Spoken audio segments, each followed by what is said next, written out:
We'll be going over silver futures. In this video, we'll be going over my trade idea of the week and the day-by-day probability model.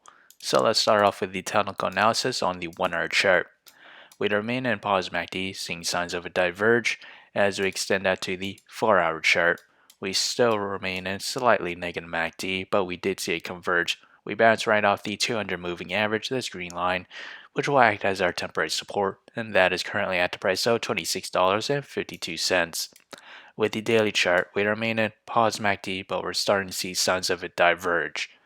And as for our support, that continues to be where we have the 50 moving average, this yellow line, which acted as support in the past, as indicated with January 27th, is now at the price of $26.25. If we were to test that level, the price movement to the downside is roughly around, to say, 4.3%.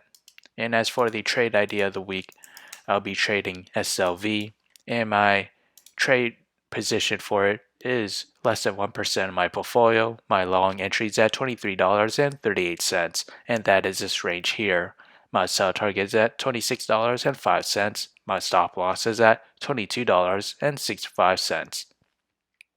If I were to open a short position, my entry is at $27.14, and that is my entry there. My stop target is at $24.16, and my stop loss is at $27.99. So whichever entry price were to hit first, that will be my position of the week. So how did I develop these trade ideas? It all comes from the day-by-day probability model, which is available in the link below, so do check it out. As we progress to the 5th day or week of trading, silver has a 42% chance to climb between 0 to 7.5%. To the downside, it has a 58% chance to fall between 0 to negative 7.5%. So if you enjoyed this content, feel free to like, comment, subscribe, and thank you for watching.